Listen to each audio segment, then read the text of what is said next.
Is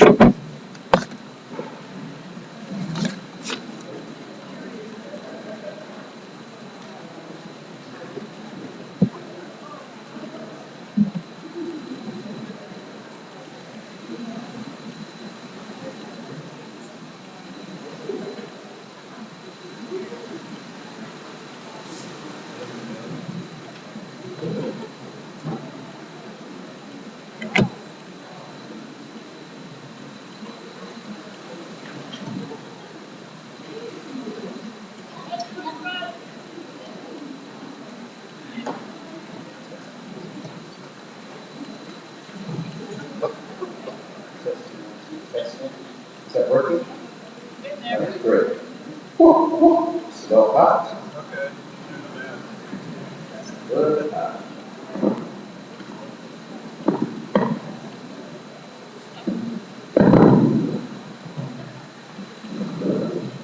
Testing, testing, testing. Ha ha ha ha ha. Okay, good. Sing for us. Oh, that's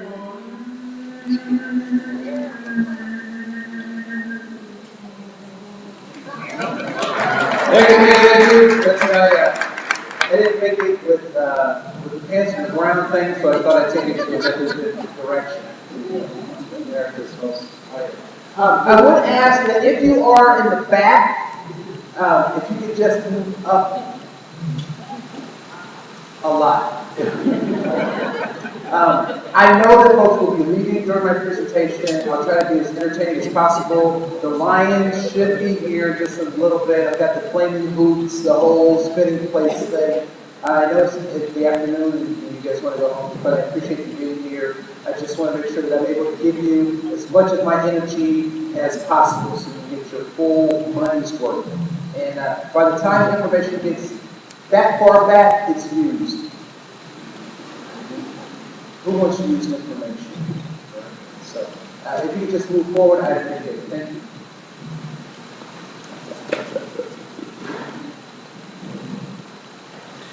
It's the most wonderful time of the week. Oh, Wait a minute. What? Can't talk about Christmas tomorrow.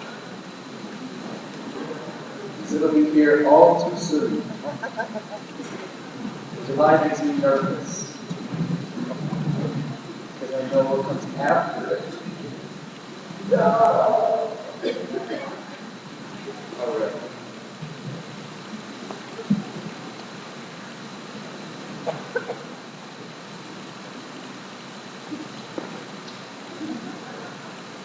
So, I want to say thank you so much for joining me this afternoon. This has been a really fun and great day. Has anyone had fun?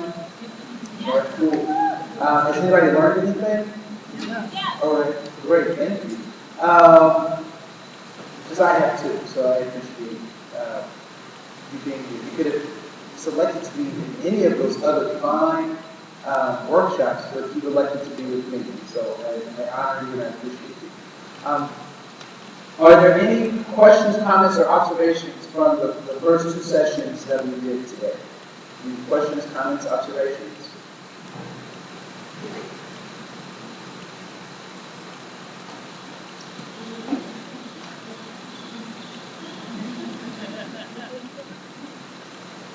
All right. You said it's pretty interesting stuff. Oh, it's an interesting sound. Yes. Yes, it saved me in hide and go seek because I'm a pretty heavy breather. So I decided I learned how to do cricket things, so then I could breathe without being cough. But my problem with hide, yes, yes. Does this small town have a name? In Marshall, Minnesota. Let's give them a name. Okay.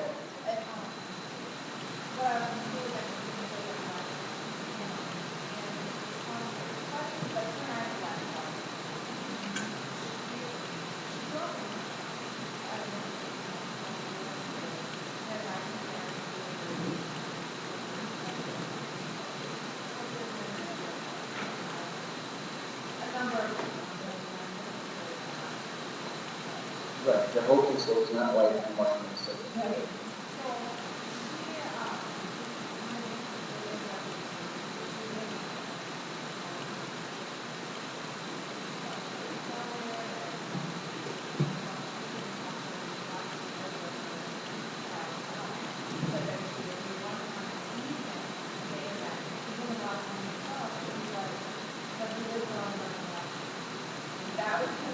So, so she thinks that her client's comment is African American. She's thinking about moving to the cities from Marshall, Minnesota, grew up in Marshall, Minnesota. And her comment was she wanted to move up to the city to be with her children's father or baby daddy. But the comment from her was, but he lives close to so many black people.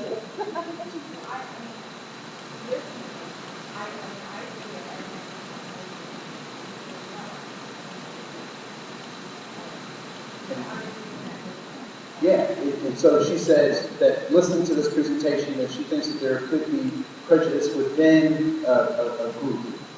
Um, and I don't know about that, because I think blondes and brunettes get along just fine. Right? Yeah, so it's pretty obvious that even within a group, there could be that division. And what we call it in the business is internalized oppression, where you believe that other stuff too. Yes, ma'am.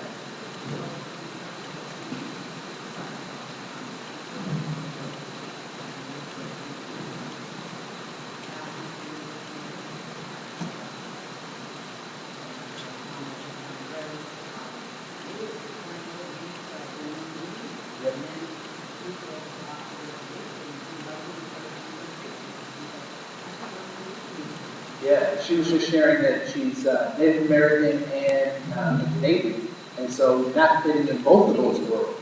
I mean, I said French. I said Native, but I meant French. I'm sorry.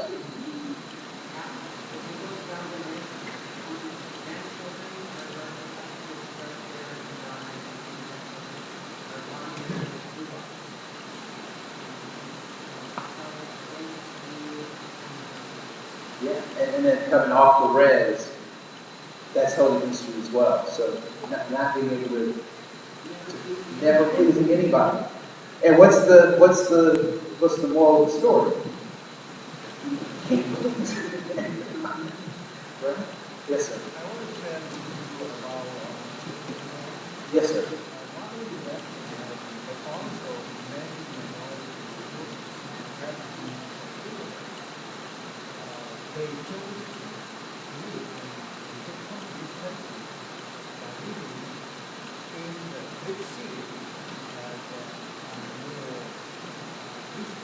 Yep.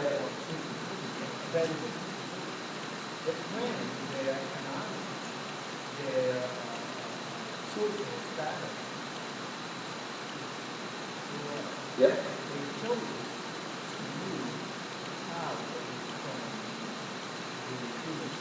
Yep.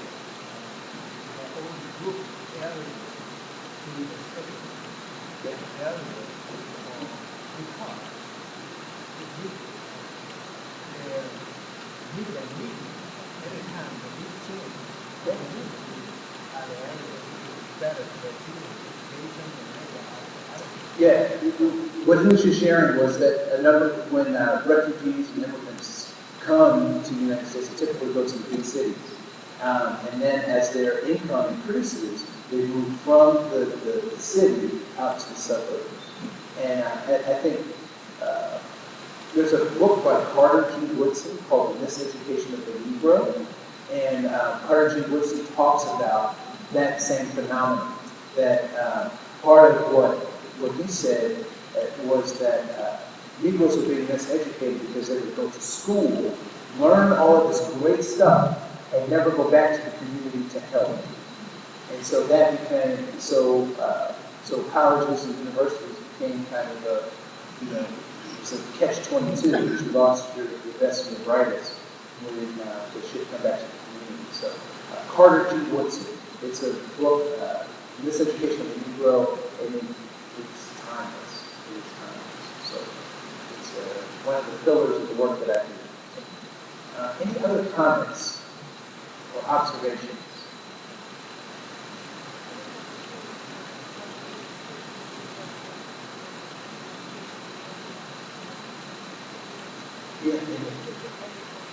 So you were just saying it's in every culture and on the res as well.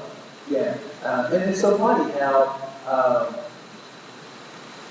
you know to get out of the hood is such a good thing, but then like young white folks want to get into the hood.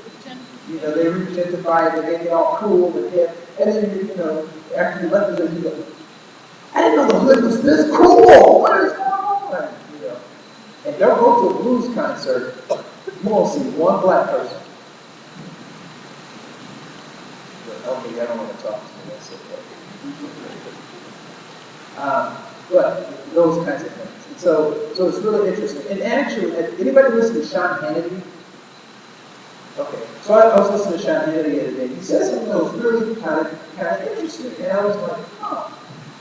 He was talking about kind of baby boomers generation stuff, and what he mentioned was how a lot of the baby boomers were so into to being rebels, kind of counterculture, that when culture changed, they just became counter to what that culture was.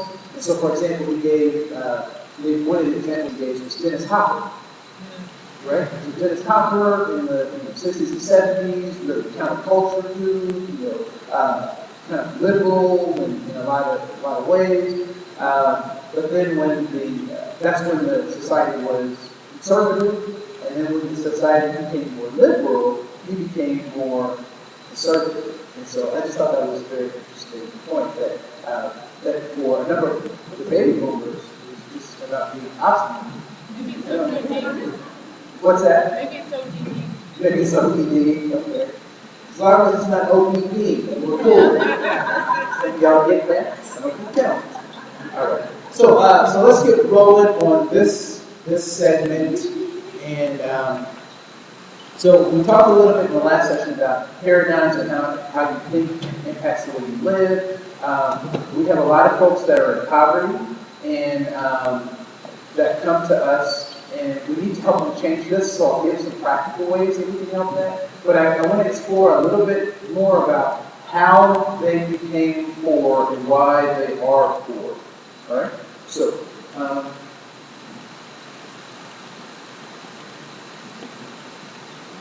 Here's my thesis question. Why are people poor?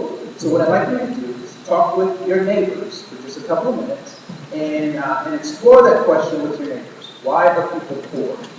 And then we'll talk about it in large group. So why are people poor? What are people poor?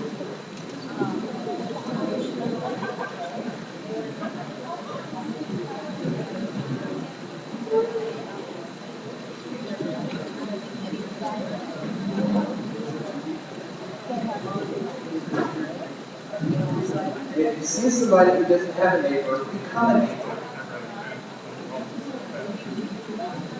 Become a neighbor. If you don't, just learn without it.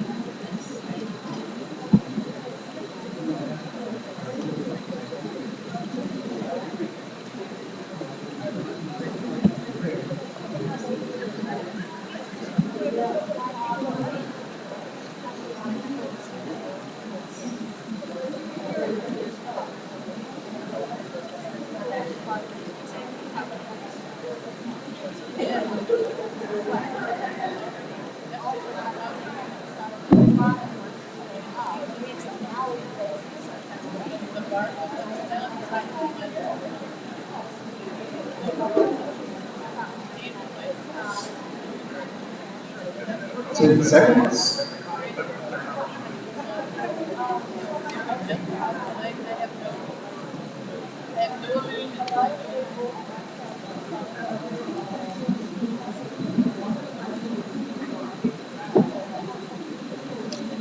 In 5, 4, 3, 2, 1. All right. So, what were some things that people came up with as to why people are poor? Yes, ma'am. Because they're told that they're poor. All right. Why are people poor?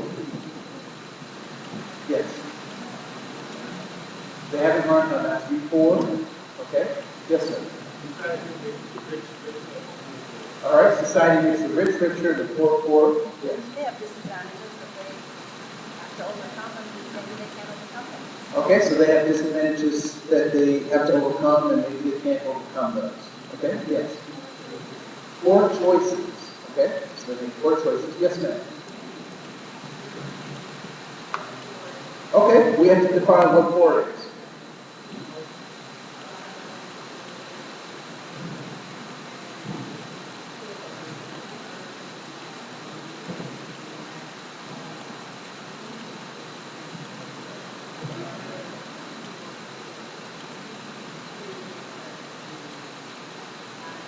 Okay. So how do we define four? Okay, I'm using the federal guidelines. Because that's what yes, ma'am. Well, same coin, different sides, so. I have a notion that there are, just as there are people rich, there are people poor. Okay. So there are families that were not poor, but that are poor now, so they're learning how to be poor. Okay. There are also families that grew up in poverty, and that's the norm, so therefore they continue because that's the way it is. Okay. Cool. Yes, sir.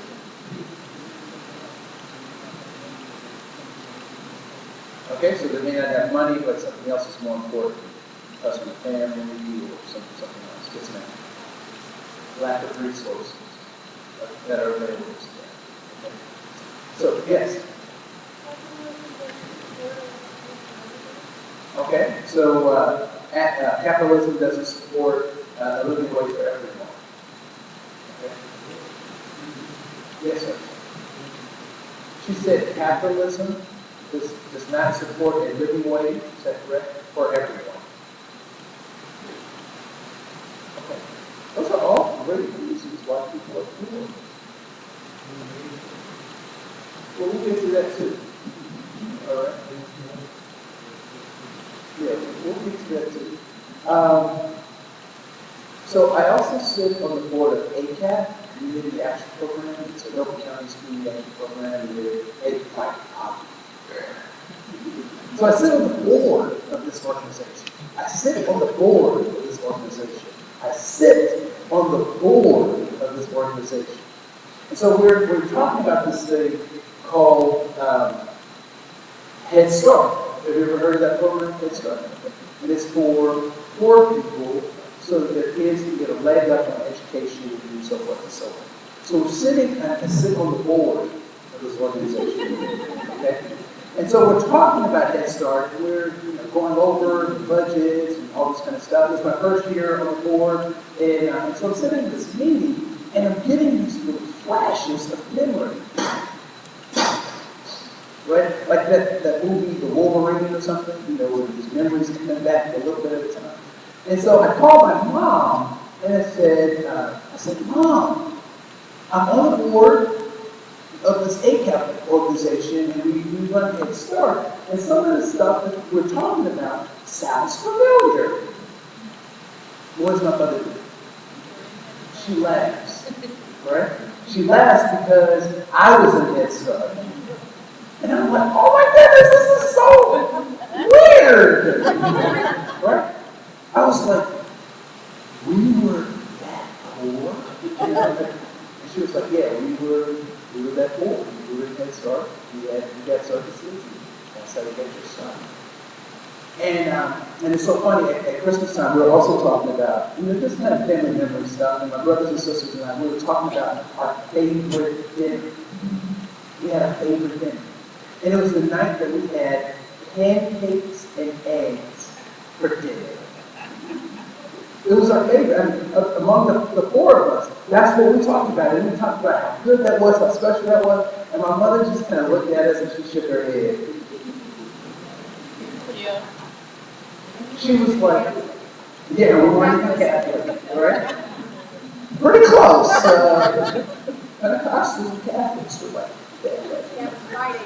Yeah, that was Friday. Well, this was, she shook her head because she laughed because that was all we had to eat. so we had pancakes for dinner. And we thought it was the best thing in the world. When I got up in the morning to get on the bus, where was I going? Was I going to Head Start? I was going to school. I'm going to school. When I sat in the classroom with the other kids, what were we doing? We were learning. I'm 37 years old before I find out how poor we were. Why? We may not have had the finances, but we were rich in some other things. Spirituality was important to us. It was the thing that carried us over when those rough financial times came. It gave us hope.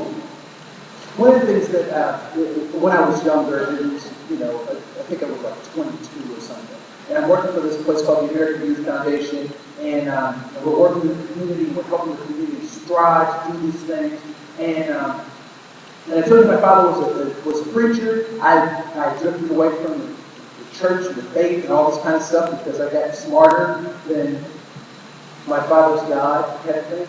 And so I'm really like anti, organized religion, faith kind of stuff. And so we were doing this community activism stuff, and all these people kept bringing God into the conversation. And I'm like, God has no place in this thing. So, let me educate them about how ignorant they're being in bringing this God thing into the conversation about these social and economic matters. Guess what my boss said? Boy, sit down. I said, whoa. Nobody knows before. And he said, you're about to break one of the cardinal rules in doing this kind of work. And one of the things that you cannot do, you are not allowed to do, that is against the rule of nature, is to take something from someone and not have something to give back to them.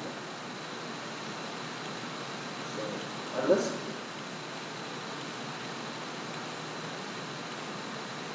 Part of what we need to do is to look at this poverty and wealth thing from a very critical eye and know that some of the measures that we're being asked to measure are somewhat arbitrary and don't necessarily meet the needs of our families.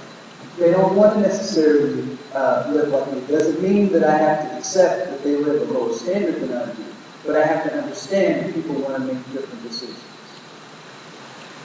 People do the best they can with what they have, even if it doesn't make sense to us.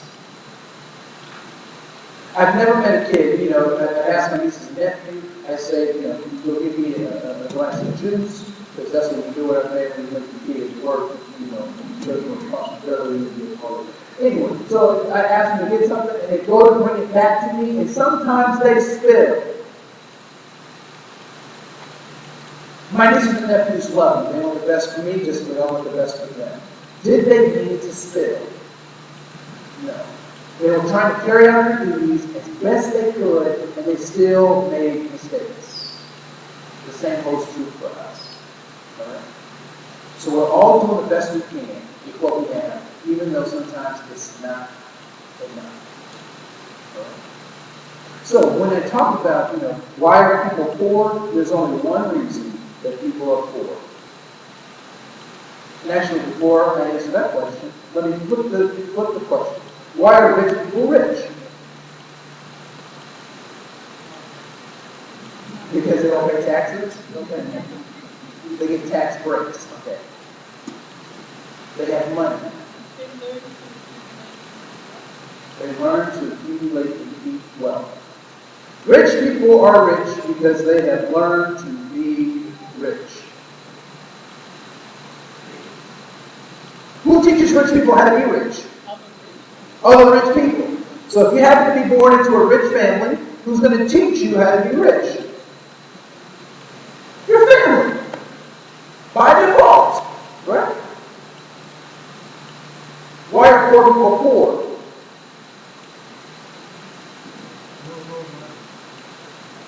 Because they've been taught to be poor. By who? Other poor people.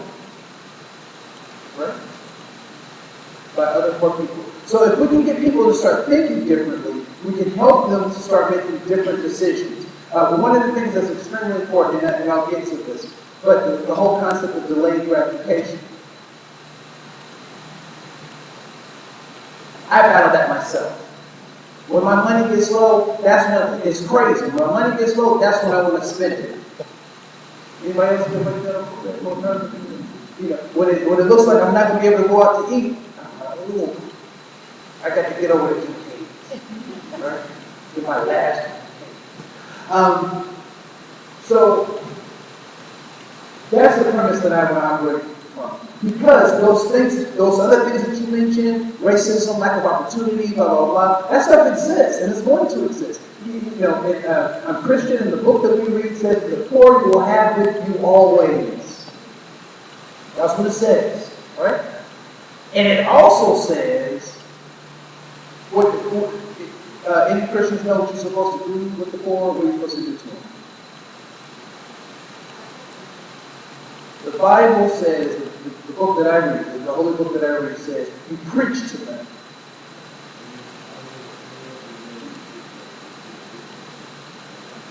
What's that? Yep, the Bible made a difference between the rich and poor, right? Yep. Well, I don't know if it's already, I don't know that it's predetermined, but it.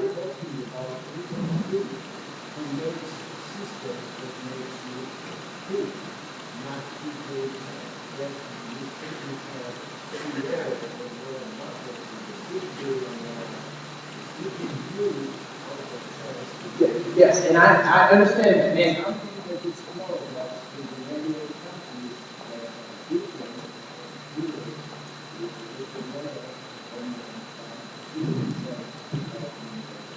Yeah, and so you're going to make me jump forward a little further than I wanted to, but I want to address that because you're absolutely right. That we have a system, a capitalist system, that says that people can earn as much as they need to or want to or feel they deserve. And what's that? They say they can. Right. But the interesting thing about particularly capitalistic systems, our system, is that who is in control of capitalism? Okay, you need a paradigm shift. Rich people aren't in control of nothing. You stop buying Coca-Cola, what's going to happen to Coca-Cola?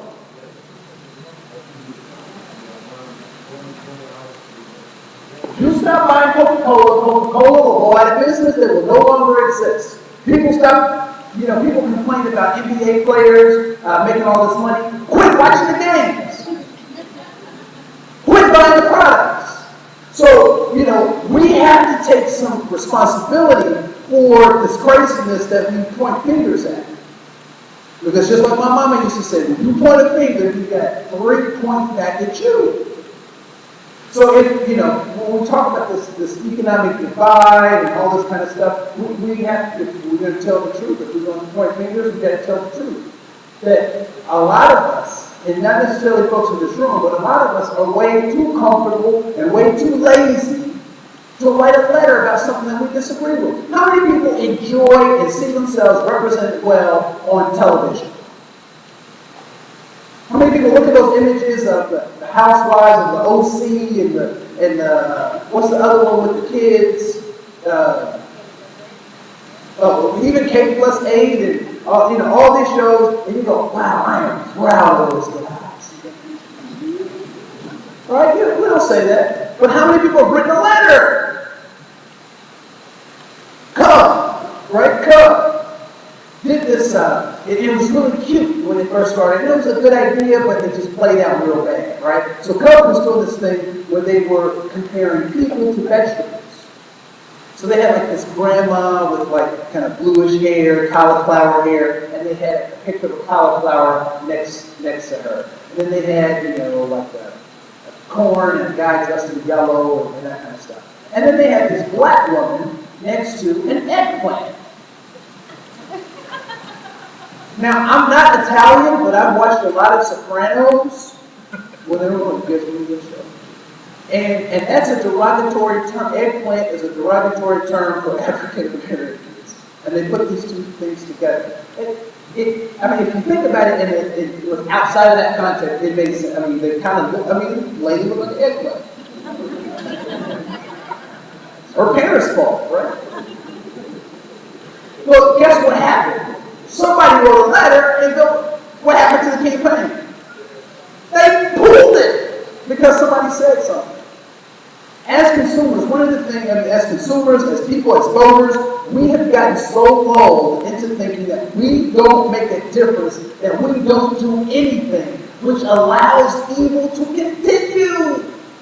I'm at the Mall of America, right? So at the Mall of America, I'm in the rack. Anybody goes to the rack? Ooh, love the rack. They got the shoe aisle. It's like the Matrix. You know, you step in there, shoes. Everywhere, shoes. Yes. And so I'm in the shoe aisle, and in the other side of the next aisle, I hear a group of teenagers, and they're using the N-word, right? So that word that you're not supposed to say, the negative word to describe African Americans. So they're saying the N-word back to each other, but they're saying it affectionately. Well, what's up, Mom? Is that right? And they're saying it so much, they're like not even breathing. You know, and I'm a diversity trainer, and I'm an upstanding citizen.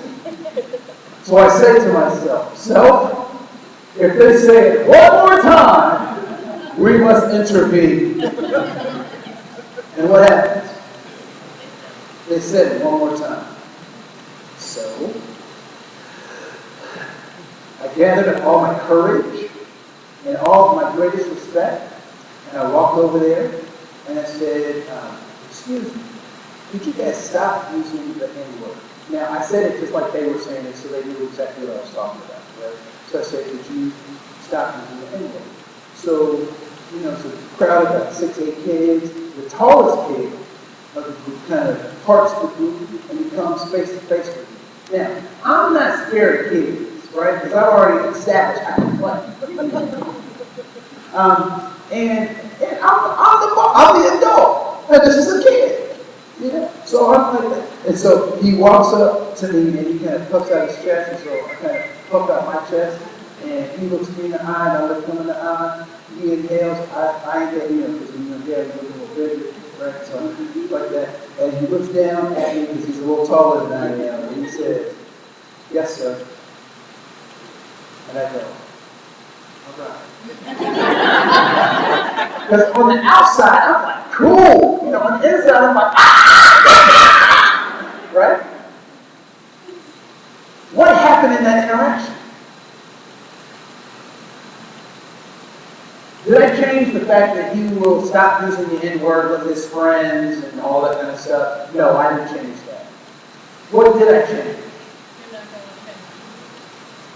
They're going to think about the next time they're out in public that somebody could be listening to them. And they will think about it. And that's what I want to happen. I'm not out trying to be the world's policeman and, you know, all that stuff. But I want people to think about their actions and behaviors. And part of what's happening with our system and our capitalistic system is people have stopped thinking.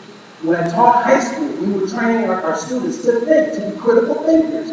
And nothing about this corporation, I think it's a fine corporation, but a lot of our students would go to places like Target, and if you're like, "No, man, just do what I tell you to do." And so there's the rub. Okay? So we get drawn into these, some of these jobs and opportunities by systems that don't allow us to think. But guess what? We got to think anyway. Right? We have to think anyway. So, yes, ma'am.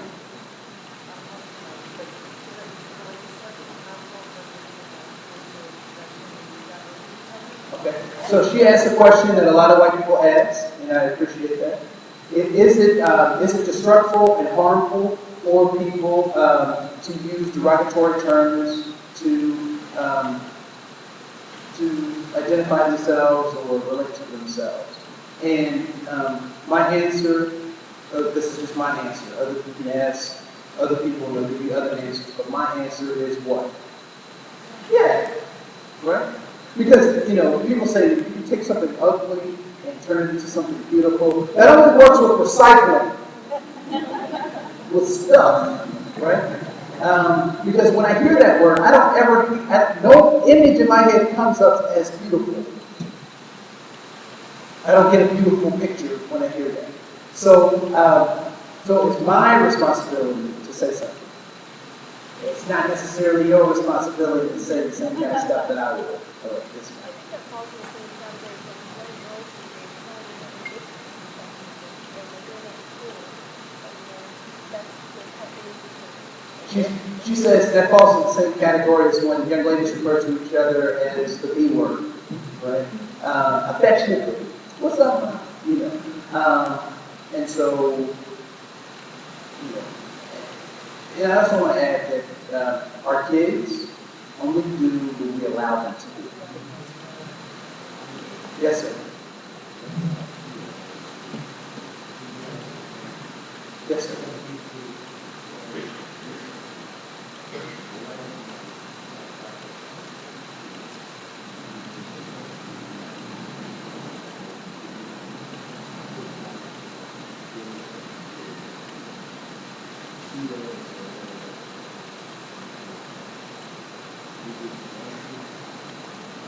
No, we did not put that influence into it.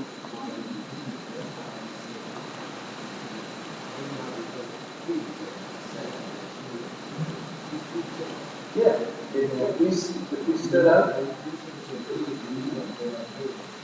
yeah, yeah, because we're a lot of us are still.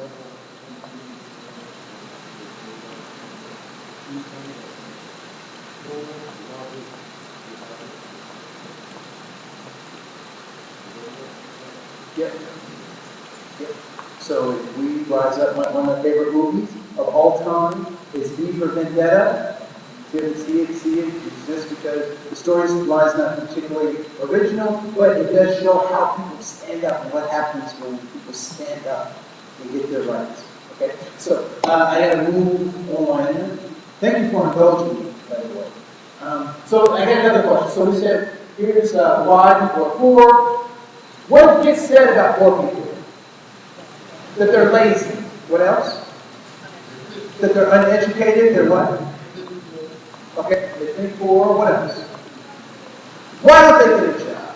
You got too many babies. Get off the system. Generational stuff. Right? All that kind of stuff.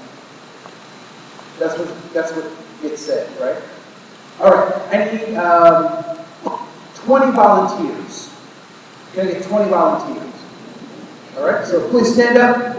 My 20 volunteers, if you could place yourself between this cement block, this kind of vanilla, what color is it? Salmon? This salmon block and that salmon block back there. So just in this aisle, in between there. So 20 volunteers.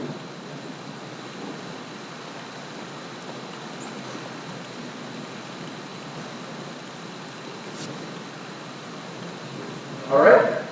You don't have to line up. You can bunch up. And actually, if you can be as close to each other as you can. So you don't have to just stand behind here. You can a bunch.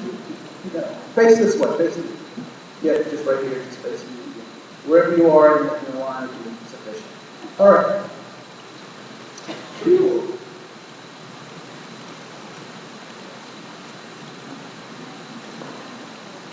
You guys see those people?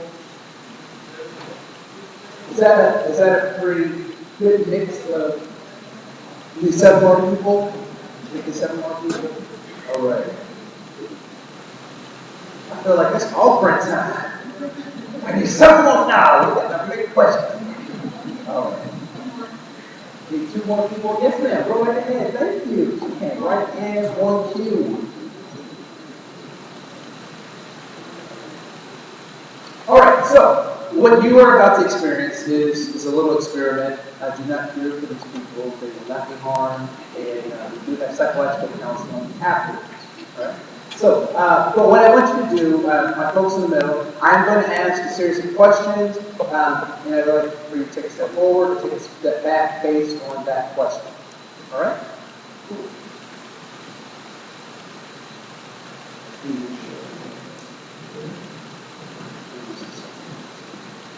All right.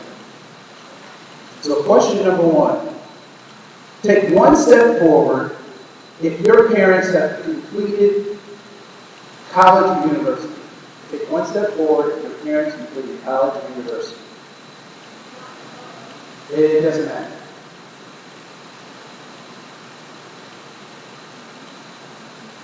Take one step back if your parents never graduated from high school.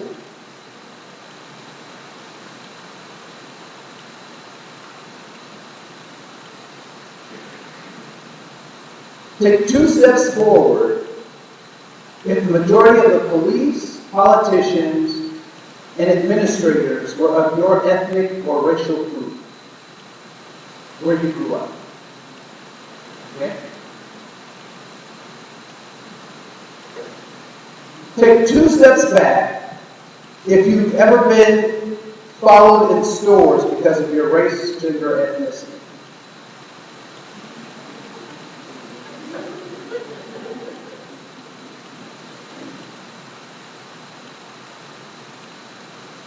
Take three steps forward if you grew up in a house with a library of books. The library of books. Take 3 steps forward.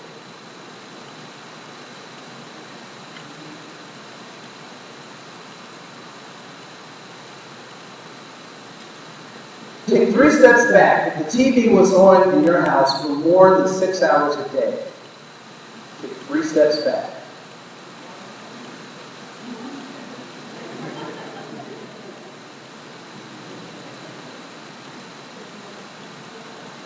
Take 4 steps forward if you vacationed outside of the country. If your family has vacationed outside of the country. Family.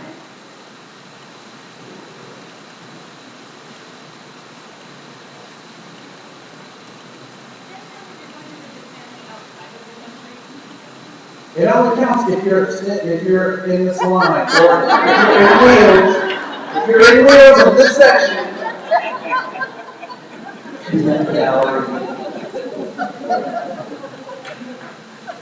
Take 4 steps backwards if you or your race has been defined by scientists to be inferior in any way. Take 4 steps back. If you or your race has been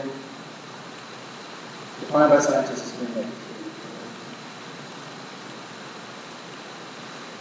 Take 4 steps back if a family member has been in jail or prison. Take 4 steps back.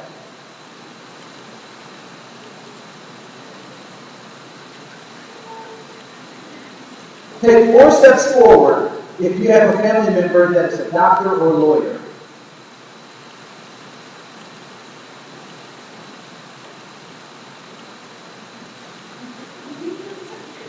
That's the end of the question. So I want you to just stay right where you are, and I want you to look at where you are or where other people are. All right? So now we're going to go to part 2. Part 2 is a race. And can you tell me what president is on this? Okay, so this is President Andrew Jackson, which is a $20 bill. On the count of 3, I am going to say go, and the first person to this $20 bill can have it. 1, 2, 3. All right, let's get the head.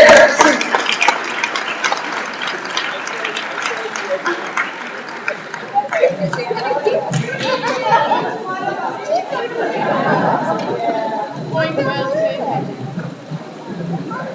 I was going to do a $100 bill, but the machine didn't put out $100 bills. What was not fair? That's the point. Huh. So what did you do? What was your decision?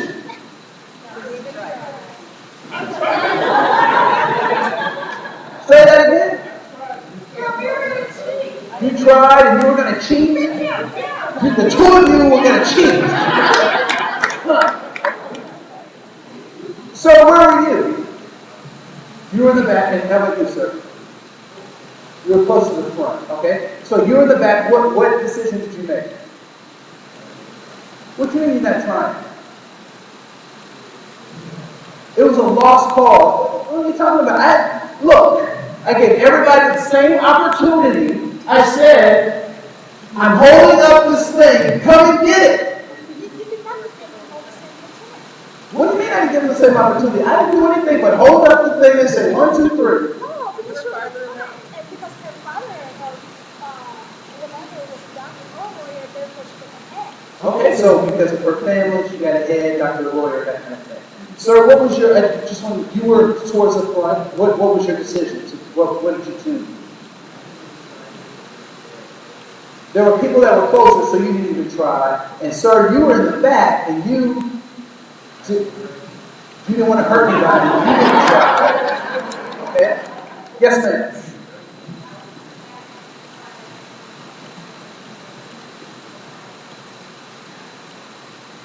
Okay, so by the time you got there, it was over. You did try, though.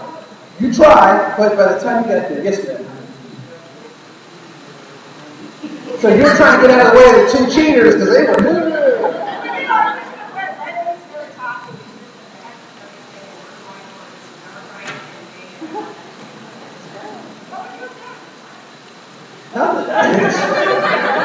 I got two people go, why it's mine? But hey, you can have it. Right? What does this have to do with our clients?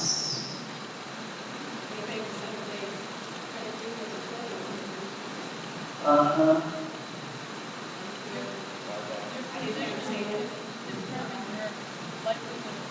Your position can determine your likelihood of success, yes, ma'am. You don't all start out on a level playing field. Okay? Yes, ma'am.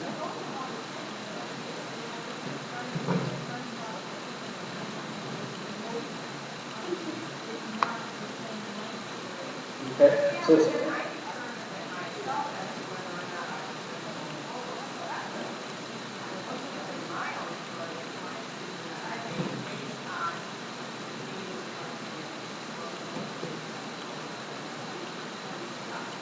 okay? Maybe you should have thought about yourself. Maybe it's not.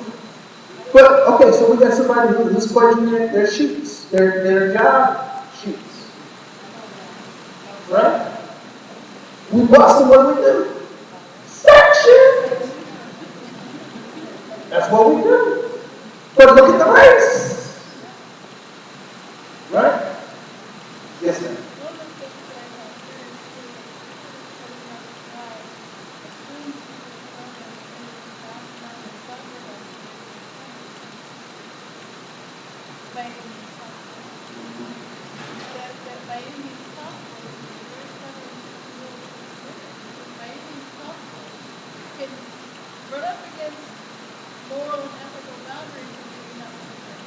Okay. So what she said was some of the folks that were even in the front didn't try because they thought they just assumed that the people in front of them were going to be better and faster and quick and clever. Right. Somebody might not even value our system. And it's really funny. I was talking with, I went to a presentation and there was a native gentleman there that was talking about jail and how, in our Western society, we really try to drive that as like a deterrent to crime. You don't want to go to jail. And what he was talking about was in his native community, jail is not a bad place. It's just another place. And I was like, wow, that's a different way of thinking. So one place is not any better or worse than another. It's just a different place. How do you motivate people who operate in a different paradigm than you do? And so we have to find out from them what drives it. Any other enlightenment about this particular activity? Yes, ma'am. Okay, so the more disadvantages you have, the harder you have to work? Yes, ma'am. Yes.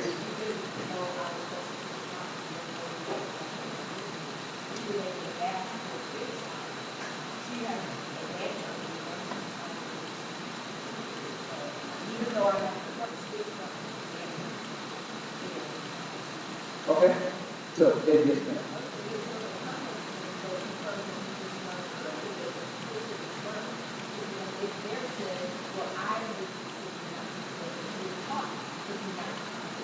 clock, so you should be back by the clock. If I go to this clock, I need to go get another. So, the fact that we go to the clock, about the same thing. Yes, ma'am. Yes, sir.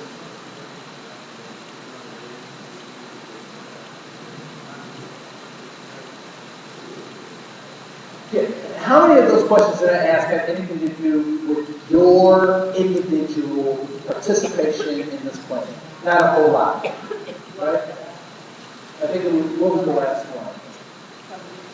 Oh, that one was kind of, Another thing yes, ma'am. Another thing I observed was, some took normal steps, some took big steps, some going forward took bigger steps and steps back. So it's a difference on how, what level you're going at and how far you want to reach. That's right. The point being is that this, what we just displayed is A, why people are poor and why we end up saying these things about poor people. And we just displayed this, how easy and simple it is to be in that position right now. And so my biggest part is not to teach you to have pity on the people on the back or give high praise or even beat down the people in front, but to have empathy for the folks who are coming to us needing some help. To understand that they, in some cases, they see the game as the kids will say, that the game is on lock. So no matter what you say, I'm gonna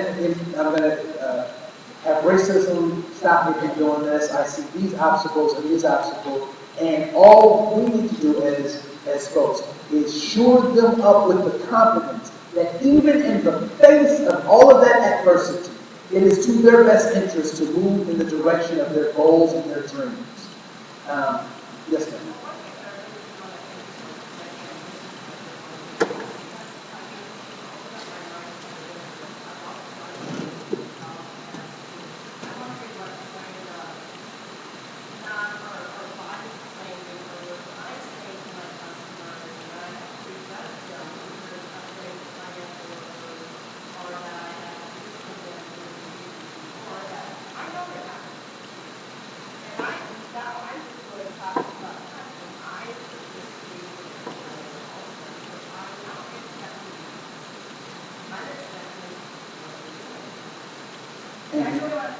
Yeah, not a problem. That's why. Yes, I heard it once. Right here. Another thing that I see is, living in an elder home, in our agency, our community services, and we have maybe we have commodities, we have a lot of different, diversity there. But what is really interesting is one day they had a white man came out of the office and said, if I was black, if I was pregnant, or if I was you, or if I was you, I'd get everything, And I had to, take him and calm him down and say, it's not the color of your skin, or who you are, or or whatever. It's Well, okay, so she was talking about how she had to calm a white man down because he felt that if he was anything other than a white man, he would be getting services and that kind of stuff. But he felt racist. And he felt that there was, can I use the term reverse discrimination or reverse racism? Yeah, he felt that. And let me tell you, we are going to experience more and more of that feeling. Whether it's true or it's actually happening or not has nothing to do with the feelings that people have about what they do. And it's so funny because kids will say, well, I'm in a gang or blah, blah, blah. If you are in a gang or you're not in a gang, I don't have the certification in the database to verify your membership. But your behaviors typically follow those that you proclaim.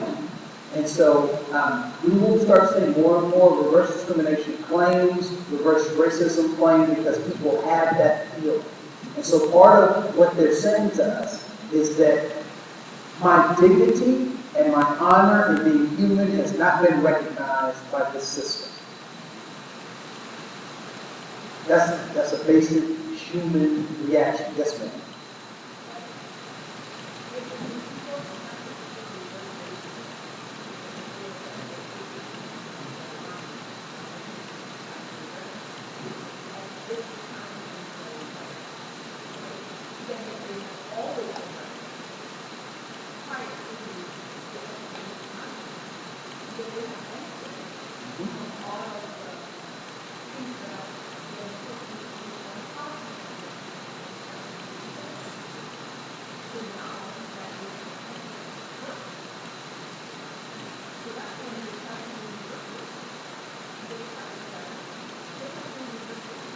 Right.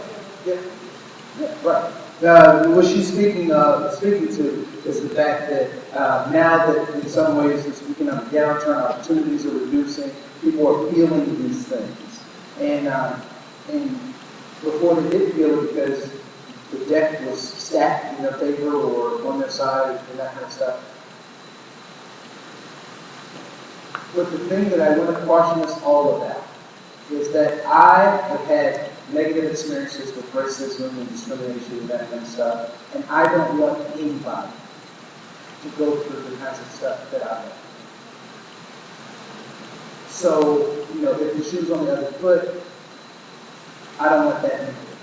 Because Paulo Freire wrote a book, The Pedagogy of the Oppressed, and one of the things that Paulo talks about is the fact that what typically happens is that when oppressed people get liberation, what do? They become the oppressor, right? And why do they become the oppressor? Because that's the only thing that they've known. And so, as demographics change, as things change, I don't want there to be a new group of oppressors. What I want there to be is an egalitarian system where everyone is recognized for their dignity and their honor and being human. And so that's going to be uncomfortable. It's going to ruffle some feathers. It's not going to feel good or look good. Yes, ma'am. Okay. Yes, ma'am. Yes, ma'am.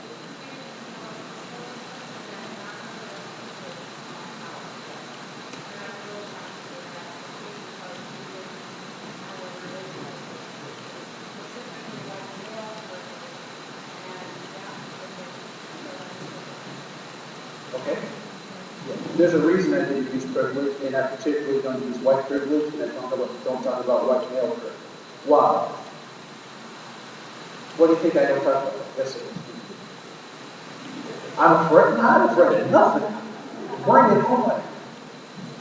What does that do to white males? No, it doesn't. They become defensive and they don't enter into the conversation. I need white dudes to be a part of the conversation about how to end these systems. When I alienate them, when I call them bigots and all this kind of stuff, who wants to participate in something where you're going to get beat up? I'm tired of beating up on white people.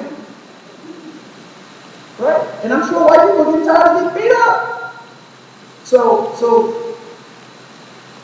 I'm a different kind of guy, and hopefully, I'm crazy. Yes, ma'am. The Pedagogy of the Oppressed by Paulo Freire. He's Brazilian, kind of French. All right. Well, how am I doing my time? So I'm like way off my line. About a half hour ago. I got a half hour. Okay, good. All right. So that's what gets said about poor people. I'm going to talk a little bit about where these poor people live. This is an interesting place.